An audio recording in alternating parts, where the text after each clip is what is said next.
Have you ever found yourself lying awake at night, wondering why you feel so drained? Not from work or age, but from the emotional weight you carry as a parent?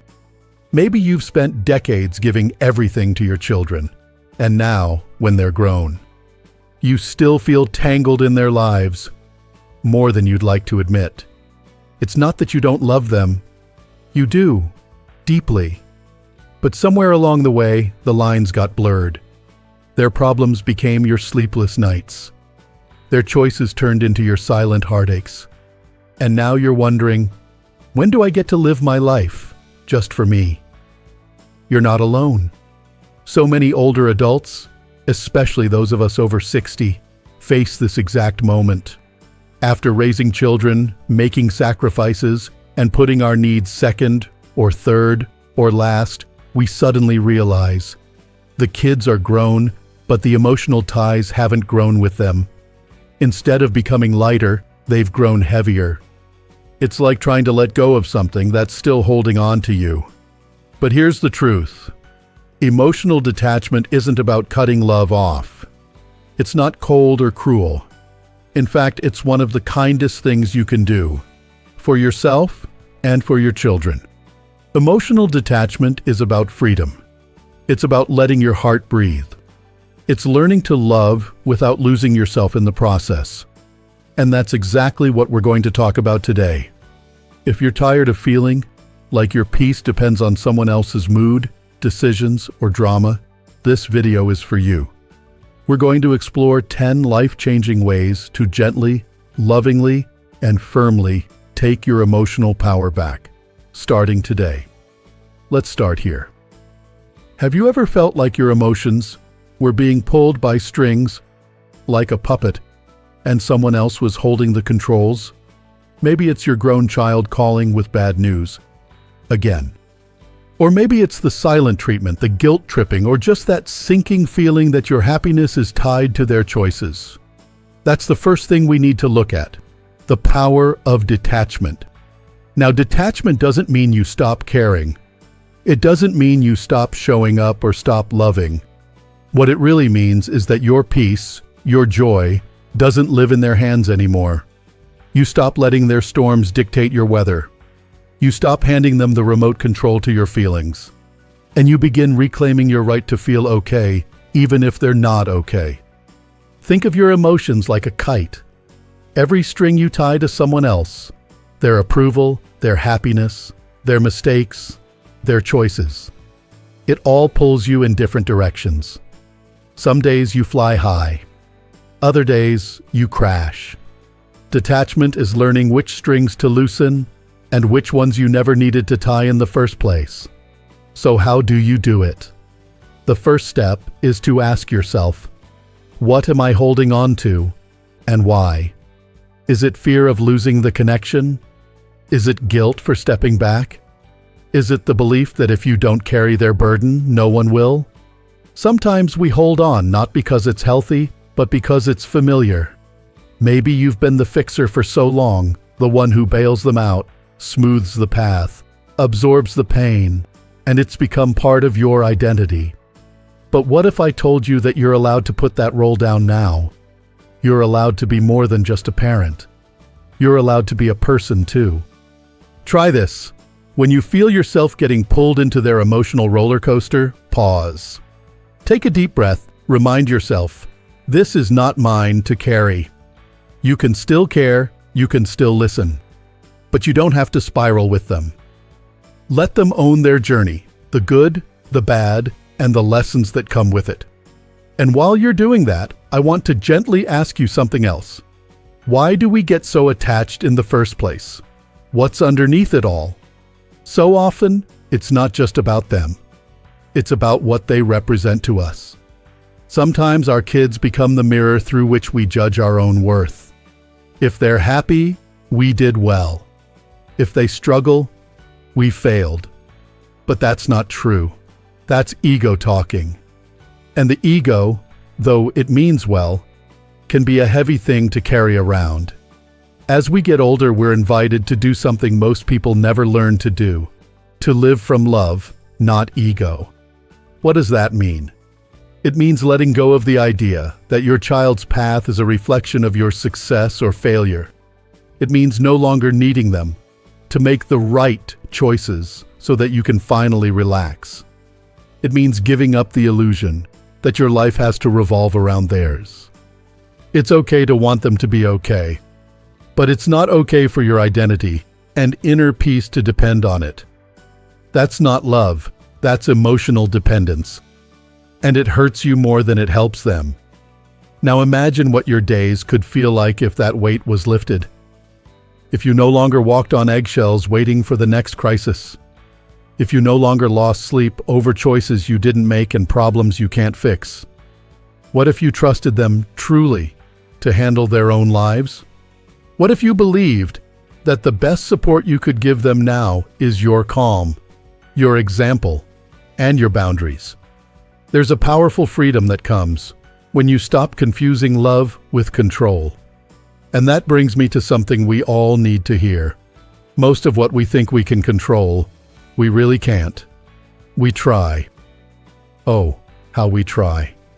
We give advice, we check in, we hover, we worry. But deep down, you know it. You can't live their life for them. This illusion of control, it's exhausting. And it keeps you locked in a cycle where you feel like their decisions are your responsibility. But here's the truth. They're not. Your child is their own person. And the sooner you stop trying to steer their ship, the sooner you can steer your own. Here's something that's helped a lot of people I've spoken to over the years. When you feel the need to fix or rescue or over-explain, stop and say to yourself, I trust that they are capable. I trust that I have taught them enough. And I trust myself to let go. You may have to say it 10 times a day at first. That's okay, change takes time. But the more you say it, the more it becomes your new truth. And while you're at it, I want you to hear this loud and clear. Your value does not depend on their appreciation, their success, or their behavior. You are worthy, right now, not because of what you've done for them, but because of who you are. The love you've given over the years, that was real. But it's okay to love yourself now, too. You don't need to be on call for every problem. You don't need to be the emotional sponge. You don't need to justify living a peaceful, joyful life after decades of sacrifice. Letting go of control doesn't make you less of a parent. It makes you more of a person, whole, grounded, and at peace. And once you start embracing that sense of wholeness within yourself, something shifts. You no longer feel as if your emotional well-being is at the mercy of someone else's decisions. You begin to find clarity where there was once chaos, and peace where there was tension. But emotional detachment isn't just a one-time realization. It's something we have to practice, day by day. One of the most practical ways to do that is by paying close attention to how much energy we give the past. Have you ever caught yourself reliving old conversations in your mind? Wishing you'd said something different, or done more, or wondering if maybe things would have turned out better, if only you had tried harder? That kind of thinking can quietly eat away at your peace. It tethers you to moments you can't change and keeps you from enjoying the moments you're living now. Think of it like this. Holding on to the past is like gripping a rope so tightly that it leaves marks on your hands. You think you're keeping something alive, but really, you're just hurting yourself. There's nothing wrong with remembering, with cherishing, even with grieving. But when those thoughts become your home, when they define how you feel about yourself or how you relate to your kids today, it might be time to loosen your grip. Letting go isn't the same as forgetting.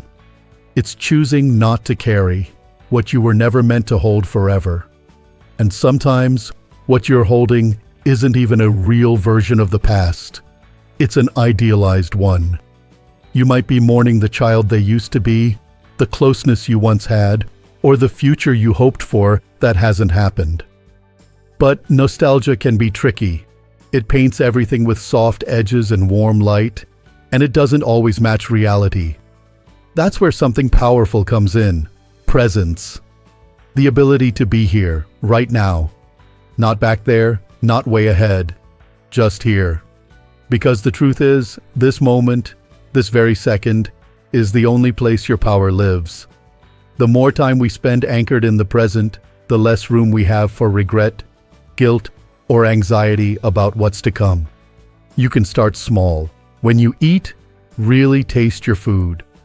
When you go for a walk, notice the feel of the air, the colors of the leaves. When you talk to someone, really listen, not to respond, not to fix, just to be with them. These little shifts bring you back into your life and away from the emotional whirlwinds you've been caught in. Now let's talk about your thoughts, because they can be sneaky. One moment you're doing fine, and the next, a single thought can pull you down a spiral of worry, fear, or guilt. What if they never call me again? What if they think I don't care? What if I'm a bad parent for needing space? Sound familiar? Our thoughts shape how we feel, and when we leave them unchecked, they can convince us that detachment is selfish, or that distance means failure. But that's not the truth. You have every right to peace of mind, and you have every right to create space between you and emotional patterns that no longer serve you. So here's something you can try. When a heavy thought pops up, take a breath and ask yourself, is this thought true? Is it helpful? Is it kind? You might be surprised how many thoughts we carry around that are none of those things. And when you find one that's doing more harm than good, you can gently let it go. Not by pushing it away, but by replacing it with something more grounded. Instead of, I must have done something wrong, you can try, I did my best with what I knew. Instead of, they don't appreciate me.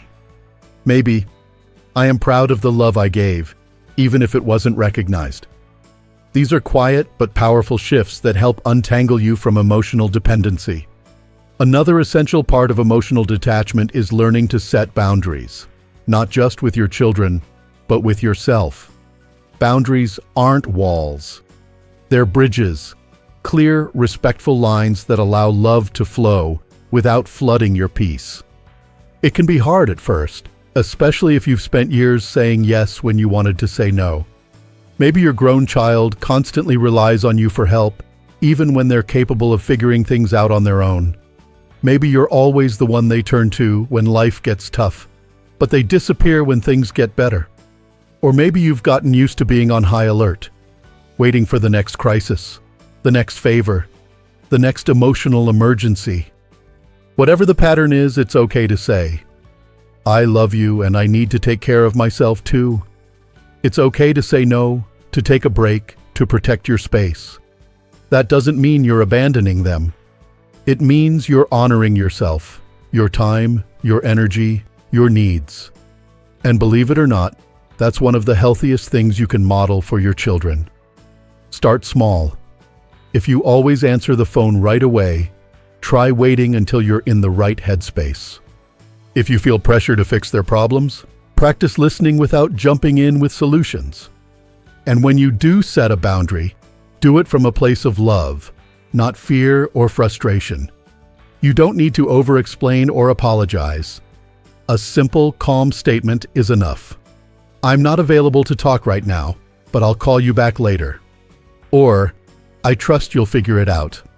The more consistent you are, the more those around you will begin to understand and respect your boundaries. And you'll begin to feel stronger, not harder, but more centered. And that brings us to something just as important, taking care of you. When you spent most of your life focused on others, it can feel strange, even selfish, to start prioritizing yourself. But it's not selfish, it's necessary. What lights you up? What brings you joy that has nothing to do with your role as a parent or grandparent? Maybe it's gardening. Maybe it's painting or walking or reading. Maybe it's volunteering or learning something new, or simply sitting in silence with a cup of tea and your thoughts. Whatever it is, give yourself permission to do it. Regularly, guilt-free. Taking care of your mind, your body, and your spirit helps build emotional resilience. When your own cup is full, you no longer rely on others to fill it for you. You become your own source of strength. And from that place, you can love more freely. Not from need, but from wholeness. So if you've been feeling stretched thin, emotionally overextended, or like you've lost sight of who you are beyond mom or dad, take this as your gentle reminder. You're still here, and you're allowed to come home to yourself. Your children have their own path to walk, and you have yours. That's not a failure. That's life. And while you'll always be connected in heart, you don't need to be entangled in a way that drains your light. Let the connection remain, but let it be lighter, freer, healthier. The beautiful thing is, when you begin to rediscover who you are outside of the parent role, you create space for something even deeper: peace. And in that peace, something surprising happens. Your relationships can actually grow stronger, not weaker. Why? Because you're showing up from a place of calm instead of control, from love instead of obligation. That's the kind of connection that lasts, not because it's dependent, but because it's rooted in freedom. Now, there's one more piece we often overlook when trying to emotionally untangle ourselves from our children: gratitude. Not the performative kind where we force ourselves to say thank you through gritted teeth, but the quiet, grounded kind. The kind that shifts your entire perspective. Because the moment you begin to appreciate what's already good in your life, the less you cling to what's missing.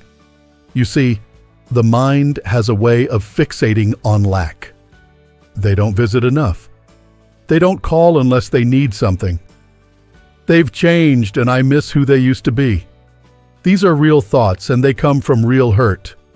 But what if, just for a moment, you shifted your lens?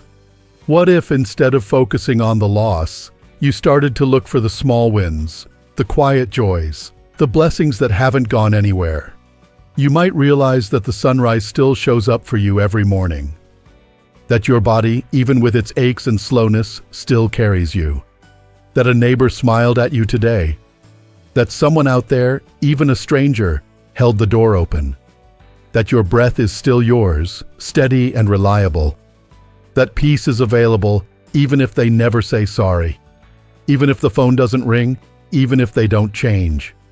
Each time you choose gratitude over resentment, you're gently pulling your energy back home. You're shifting from "why won't they" to "I'm okay, even so." And that shift, that quiet, consistent choice, builds emotional strength. It reminds you that you're not at the mercy of someone else's choices to feel whole. Some people find it helpful to keep a small notebook, not for long journal entries, just for noting 3 things each day that brought them even a tiny bit of joy. A warm meal, a quiet moment, a memory that made them smile. You'd be surprised how quickly this practice rewires your attention. Instead of scanning the world for problems, your brain starts scanning for peace.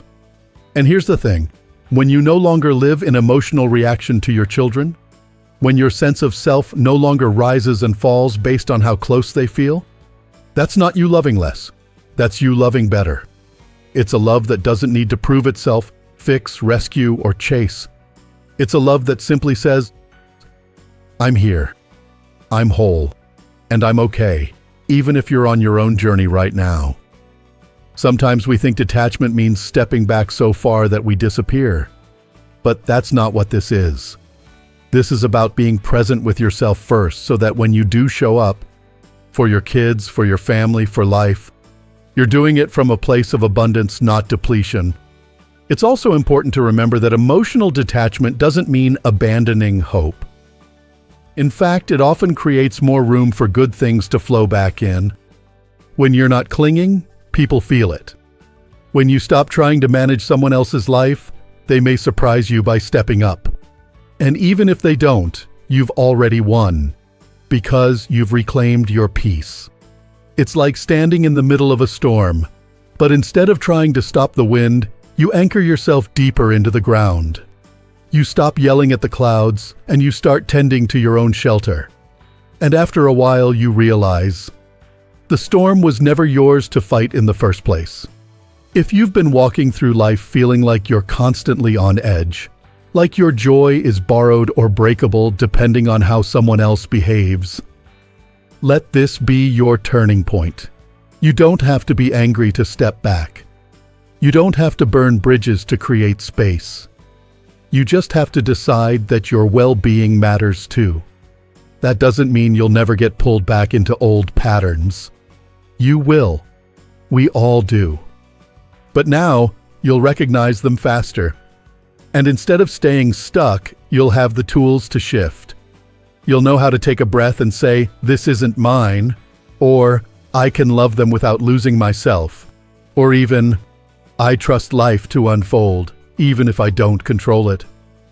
That kind of inner dialogue, steady, kind, and firm, becomes your compass. It guides you back to you every single time. And here's a reminder that might be hard to hear, but is also incredibly freeing. Your job is not to keep holding on. Your job, especially now, is to live. Fully, joyfully, peacefully. To take walks that make your heart feel light. To have conversations that energize you, not drain you. To laugh, yes, laugh, even if your kids are in a rough patch. To remember that your life doesn't have to pause because someone else hasn't figured theirs out yet. You've spent so many years giving, supporting, sacrificing. You've done enough, more than enough. And now it's okay, more than okay, to give yourself back to yourself. So go ahead, loosen the grip, let go of the weight. You're not giving up on them, you're just giving yourself permission to stand on your own emotional feet. That's not distance, that's dignity. And if today feels like a fresh start, that's because it is. You're not behind. You're not too late. You're exactly where you need to be, right at the doorway of a calmer, freer chapter.